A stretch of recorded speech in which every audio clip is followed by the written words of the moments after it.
Well, I'm Kenny Big Daddy Williams of the Papermoon Gypsys. And I'm Lexi G. Well, what got me into music was my stepdad played in Les Brown's Band of Renown, actually. And so I, from about the age of, well, no, take it back even further than that, was my aunt in the late 50s would drive me around in her, I don't even know what kind of car, and we'd go to Penny's and have an ice cream. And she'd have that rock and roll music blasting away, and I think she was probably about 16 or 17 at the time, and she played the piano, and there was a guitar next to the piano, and so I asked, and I lived with my grandmother, so therefore my aunt was there all the time. And I said, whose guitar is that? And they go, well, that's your guitar. We bought that before you were born. We were just waiting for you to ask us about it. And so they gave me the guitar, and that I started plunking around on it. But I loved the piano, so my stepdad was a really big influence. He played in Les Brown's Band of Renown, and he was the piano player. So I asked him to teach me how to play the piano, and he said, okay, fine. He showed me a C scale, and every morning before school, about 6 o'clock in the morning, I'd play that scale. And he finally said, you're done.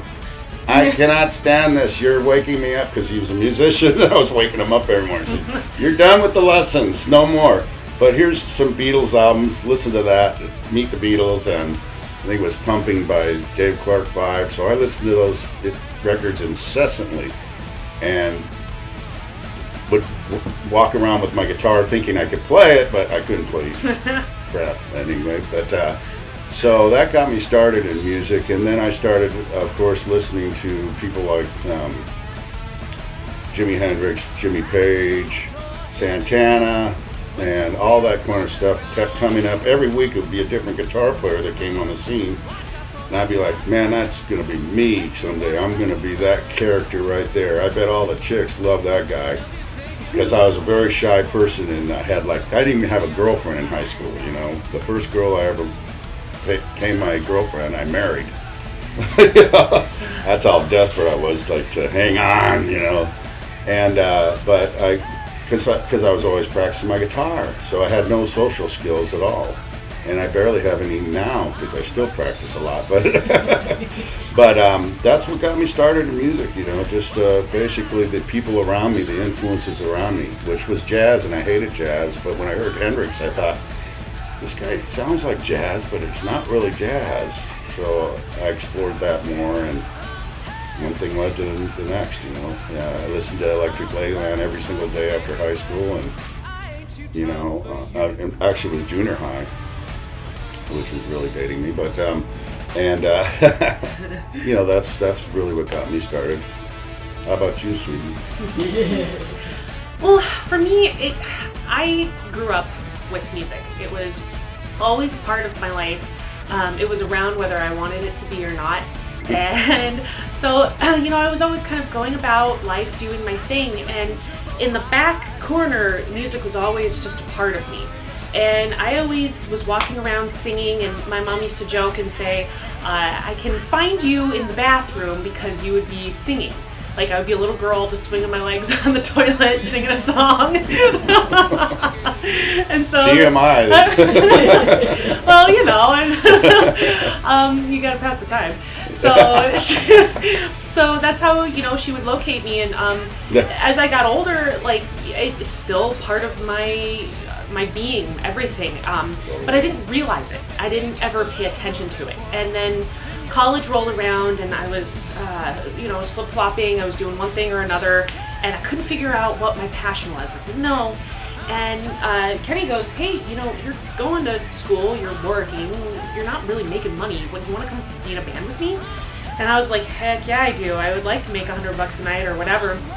I was freaking terrified, but that feeling that you're on stage, and even if one person is paying attention and you move them in any sort of way, that was what was addictive to me. It wasn't people looking at me. In fact, I'd rather hide. I'd rather not be on stage and people looking at me. I just want to move you. And so it came to that, man. I got addicted to being able to lift people out of whatever funk they're in, and that's what kept it going. And she started in big stages. It was one like we played at the local bar. Oh, yeah. We played on her first gig was Del Mar Fair, on a big, huge stage. It was like one of the biggest stages there. And we just threw her out there and said, hey, of course we had rehearsed, before that, but that's kind of my style. We didn't know if she was going to freeze up or what. We just, in fact, I remember we started with me on stage and I sang, got my mojo working, and I'm like, Lexi, and having to almost yell her back because she was like in the back. And she finally came on stage. I go, man, I hope she didn't freeze up, But she didn't. She came out and kicked butt, and it was great. Was never changed since then. She's never had a sign of fear anyway. So. Well, that, the most memorable for me, and it might be for almost everybody. I mean, you could say, I played with Jimi Hendrix, or I played with, B.B. King, or, that sort of thing. Those are memorable moments. But actually, the most memorable moment for me was the first time I played on stage. I literally, when people started clapping, I teared up. Because I was like, really? You thought that was good? I didn't, because you don't realize how good you are. I mean, there are people that think they're the greatest thing since French toast, but they're usually not great. French toast is pretty good. But French toast is good and better than them usually. So I didn't realize that all that practice that I put in actually did pay off, in the long run. And when people clapped, it teared me up. And this was like, I was really young when that happened. And I never will forget that one moment, because that was the moment when I knew this was my destiny, that this is what I really wanted to do in my life. For me, it was, we played, what was the concert in the park we did in Dana Point? It was like a couple thousand people. Yeah. That was like within the first 6 months of me being a part of the band. And it was a memorable moment for me because, my style is, I don't really ask questions about the gigs. I don't ask where we're going or what we're doing because I can just kind of roll with the punches. That's kind of how I work. It's better for me. So I didn't ask any questions about this gig. And I show up and I'm like, oh shit, there's like a couple thousand people here. And I just remember getting up on stage and just looking at like just nameless faces. And that was just kind of, a big moment for me. But there's also countless moments where recently Kenny was at Mozambique, and it was with a different singer who I took over for again. It's my spot. Anyway, and she took her spot away back. It was mine. And I remember I sang Etta James, I'd Rather Go Blind. Mm-hmm. And when I get into that song, you get tunnel vision, you just zone in. And I get done and I'm like shaking because I put everything I had into it and everyone's just looking at me. And I can see, like I said earlier, I can see the emotion in all their eyes, and that image sticks with me. So yeah. There's people tearing up. When you sing that song, I tear up. It's very emotional. And then of course she sang White Rabbit right when the Cubs won the pennant. Yeah. So that was cool. And it just worked perfect. Like the very last minute of that game, and then they won, and she just finished that song. So everybody's like, yeah! So I thought they were clapping for me. I was like, yeah, all right. But it was like overwhelming, even to me. I'm like, oh crap, they won the pennant, that's why. I can tell you also, But how about that time we were in Kauai and we were hauling all that equipment in the rain? Oh my God. That's a memorable moment. We weren't on stage, but we were living the blues. That's true. We were walking the streets in Kauai because we got rid of our manager who was loco in the cabeza. She's crazy. And we won't even say her name, but we're walking down this muddy road with this volcanic mud that stains your clothes because it's like this red mud. And it doesn't wash out, man. So I've got my nice boots on, I got my gig gear, and she goes nuts and she's throwing stuff. And so Kenny and I just get out of the house. I got an amp, I've got a backpack, my luggage, and a guitar. I've got a guitar. And we're walking and down. a suitcase, and we're like walking, and we call the cab, and the cab driver doesn't even know where this place is. It's in the jungle. It's like, in the oh, jungle, and we're like, can't- holy crap, we don't know where we're at. So finally he finds us, and we go, just take us to somewhere, you know. Yeah. We don't know where, just take Need us a drink. somewhere. So the funny part was he took us exactly to the spot we were going to play the next night. It was And weird. it was weird because it was like we could walk. We didn't even need a car. We could walk. We did get a car because we wanted to have some fun. So that's a whole nother story. Yeah, that's too. a different story too. We- That car came with some. Yeah, some extra goodies. Yeah. In it. We went to Rent-A-Wreck because we had all this equipment. So we didn't want to. Didn't want anybody to think we had money. So we said, give us the most wrecked car you have. We want the rottenest, rankest car you can find. So they bring out this all dented up car and everything. So It cleaned on the inside. It was cool. yeah, so we're like driving along, and all of a sudden Lexi's fooling around with the middle console, and she opens up the thing and she goes, "Hey, guess what?" There's 2 joints in a bag just sitting in there. And we're on our way to Waimea just to have some fun, you know. So we're on our way to Waimea Canyon. We're like, this is gonna be fun. Not that we do anything, we just looked at it. Yeah. But yeah, we had a few memorable moments, let's just say, over the years. One night I was, because we were like gypsies up to this point, you know, I mean, we would try to get pickup bands and people to play with us. So the name came from the movie Papermoon. And I said, Lexi, look, check out this movie. It's in black and white, but it's Tatum O'Neal and Ryan O'Neal, and they're actually, you know, father and daughter, and they go around conning people selling Bibles. And I go, well, that's kind of like us, except we're not selling Bibles. We're selling our music, and we're trying to like con people into believing that we have a band, but we're actually gypsies, you know. We're going place to place. Going place to place and all this. I said, what about Papermoon? I had her watch the movie first, and she goes, that's a really cool movie. And so what I did is I combined Papermoon into one word, and then since I love Hendrix, I said, we're gypsies. We're like a band of gypsies, but that name's already taken. But let's spell it like Band of Gypsies. So for like a year, people kept misspelling the word, trying to write me letters. Do you know how to spell? You're spelling it wrong. And we're like, yeah. You know how to spell. You just don't get it. You know, it's Papermoon. Gypsies, like Band of Gypsies, okay? We don't care if we spell it wrong. It looks better that way, you know? Which is cool, yeah. And that's really, I mean, we were sitting at the dining table when that happened, you I know, remember. and watching the movie on a computer, you know? Yeah, it was cool. I think that's on Netflix now too, actually. Yeah. That movie, if you guys want to watch it. Yeah. Oh yeah, who's in the band? Oh, okay, so the newest formation of the band is, of course, Lexi G's back. And I have Ray Weston, who played with Wishbone Ash and Bjork, okay, and Tom Jones and Iron Butterfly, and we have Robert Palmer. Okay, he's got a whole list. Anyway, he's our drummer. The keyboard player is Albert Margolis, who played with the Meters, and he's got a whole list of people he played with. He knew me when I was a little girl. And yeah, he's known So Lexi funny. since she was a little girl, and he actually played on the album, so he was one of the members that actually played on the album, but just barely came back because he's such a busy guy. But since he's heard, you know, Lexi and the music and everything, he's kind of become attached to us, you know, which is good because he's such a great musician. It's funny. And we have Tony Robin, who plays with Trisha Freeman and a bunch of local people. Great bass player, great singer, who finishes it off. You know, I think that's it, right? Yeah. That's it for right now.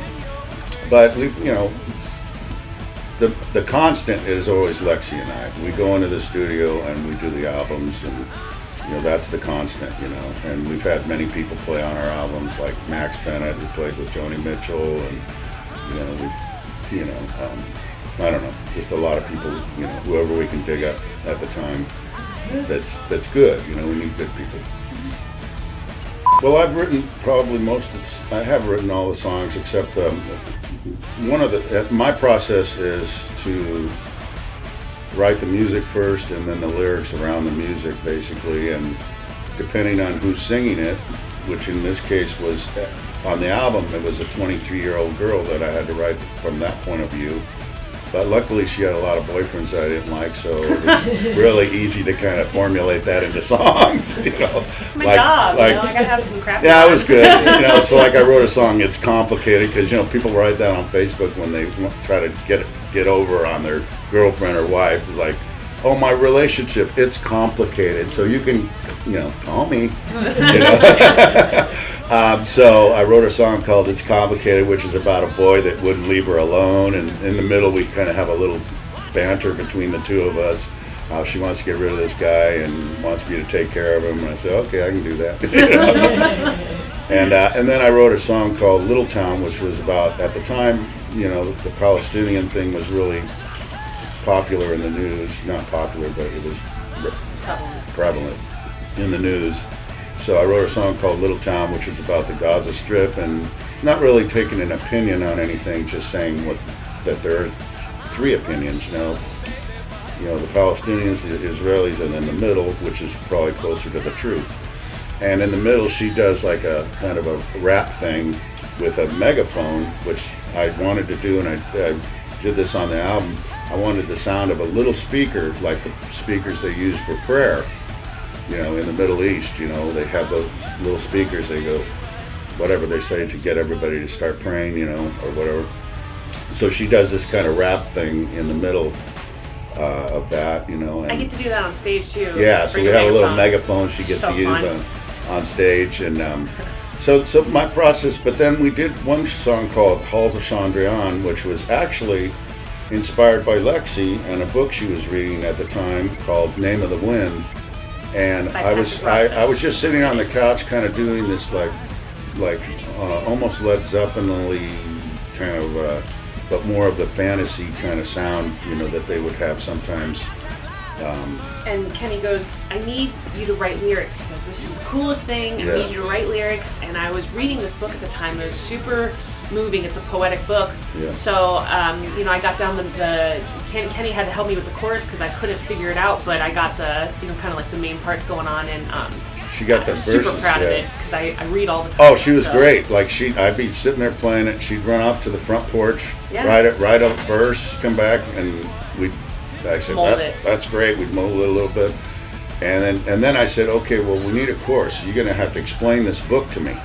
So she explained the book to me, and through that, I was able to write the chorus. So we collaborated on that one, which I really enjoyed. I really love that song. We put sitars in it. We actually hired a Indian sitar player, and we used tablas, and he was cool, man. And so it's a very cool song that we love. It's not blues in most people's minds, but we weren't really trying to write a blues album. We were just trying to write a musical album, you know, that you know, did go, I wrote a song called Have You Ever Found a Reason, which is reminiscent of 5 Long Years, because that was one of the songs she was singing, and I already had the track recorded.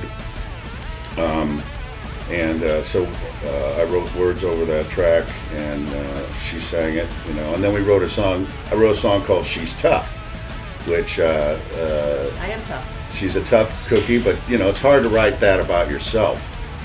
So I wrote it for her, and it's easy to sing it when somebody else has written it, because it's like, well, you wrote that. Yeah. You know, but he always called me the son he never had. Yeah. I can pick up stuff, and I'll go out. And I don't call her Lexi. I call her Lester. But yeah, so that's the process. Is usually the music comes first, and then the words come later. My favorite part about being back in the band is being able to play with my dad. Honestly, like that's my most favorite part. Is when I left for a year to go back to school. What really happened was, you know, we were playing for a couple years, and in the back of my mind, I had this unfinished degree at school at Saddleback, and you know, it was a point of pride for me. I wanted to go back and I wanted to finish. Because I wanted to finish what I started, and so I talked to Kenny, and he was super supportive. And so I went back, did that for a year, and I came back, and the hardest part for me during that time was just missing my parents. I was so busy with school and work, I just was a complete whirlwind, and everyone knows 2016 was an ass kicker. So, on top of that, a bunch of stuff. However, being able to play with my dad, seeing my mom doing the thing that I love, that's the best part. Momming you. Yeah. What? That's my favorite part, by the way, too, is having her back. It's when they get to be 26, you kind of drift apart a little because they're going on their own path, and so it's really nice to have my daughter back, even if it is, a couple times a month or whatever. I think it's something else. It's more esoteric than that. I think what we're seeking is just to kind of be, in love with each other. I mean, really, it's just really about that. We don't need the money. Well, you better strike that. Every club owner in town will start. We could use the money, but it's not about money, because if it was, we'd be in trouble. Yeah. But it's about, sending messages to people about what we think, about the universe. Or about each other. We're doing it to have fun, actually. I mean, I guess it boils down to that. Yeah, we're just doing it to have fun. Yeah, absolutely. We believe in it. Fame and fortune. I attained a little bit of fame in the 80s when I played in Band Defiant. I'm in the Encyclopedia Medalum. I've won many awards for my songwriting. I still winning awards. It's not about that, though. That just fills up the space on the walls, and some of them don't even make it to the wall. They're more like, door stops. We just won 2 LA Critics Awards, for our album, Best Blues Artist and Fan Favorite. So people love us, we love them, and we hope that they come out and support our shows, because actually what we're trying to do is support live music. Yes. We want to Absolutely. make sure that people understand that we don't want to be a tribute band, because that's a sellout in my book. It's boring. And it's just like, we don't want to be a cover band. So even if we do covers, don't expect it to sound like the record. It's not gonna. Yeah. It's gonna sound like us. And we're just trying to be original, and we're trying to support original music and show that you can do something with it. You can make money at it. You can sell your albums. You can get people to listen. You just have to work at it. And I work at it quite a bit. That's why we're #1 locally, regionally, nationally, globally on Reverb Nation. You will not find anybody in front of us. We are #1 because we work at it. I work at it every day. I work at, being in contact with our fans every day, and making sure that they know that we love them. And we love to see them at our shows. What is one piece of advice that you would give somebody who is aspiring to become a musician? Practice. That's the advice I would give. Be prepared for whatever good luck you might have. Somebody, says, I really like your playing. Be prepared. If you're not prepared, then that moment's gone, and it may be gone forever. So I would say, practice as much of your art as you can. Practice writing every day. If you're a songwriter, I don't care if you're writing about the breakfast you had in the morning or dinner. Yesterday began as ham and eggs. That was the actual lyrics that started yesterday. So if you keep writing, if you keep playing, the cream rises to the top. If you do it because you want to be famous and rich, you'll never do it. I'm sorry, but you just won't. Or you will, and you'll crash and burn. Yeah. I would say when I first started off, the thing that I battled with the most was, do it or not, because it's kind of like everyone knows who's a musician that it is. You put your heart and soul in it, man. You bleed for it, you cry, you sweat, all of that. So do it with your whole heart. Just don't do it halfway. If that's something that you really want to do. Don't doubt yourself, because doubt is the absolute killer of success. So just go for it.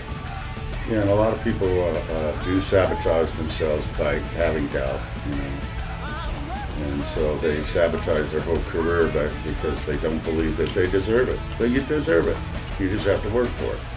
You know, that's really the bottom line. It's a lot of work. They can go on Reverb Nation. Well, they can go on our website and you'll see everything there. www.papermoongypsy without the s.com, and you will find us there. Pictures, reviews, all of our music, all of our blogs, all of the things that we do to stay in touch with fans. Oh, and you know the cool thing, I mean, Facebook obviously, Mm-hmm. and Spotify. Spotify's huge. A lot of people are on there. But yesterday I was at my job, my restaurant I work at, and this guy comes up to me and goes, "Hey, are you in the Papermoon Gypsys?" And I said, "Yeah." And he goes, "I saw an ad for your band." And so I thought that was like a really cool moment. But yeah, Facebook, we're always on there, always posting. And that's super easy. And we have a great PR guy, Doug Deutsch. You can't forget about him. Yeah, who awesome. comes constantly on my case. Calls me anytime, whether it's day or night. He'll call me and chew me out if I'm not doing the right things, and get me straight, on the road. And spends his time promoting us constantly. So thank you, Doug. So thank you, Doug. We love him a lot, because he does work hard. And he just won a LA Critics Award too, by the way, for most supportive PR guy. He deserves it. And he is the most supportive PR guy. And he's about to work with part of the Almond Brothers, I believe, or something. I don't know, but he'll tell you. That's amazing. But, yeah. Thanks for watching, guys. Again, my name is Lexi G with the Papermoon Gypsys, and this is Big Daddy Williams. Thank you.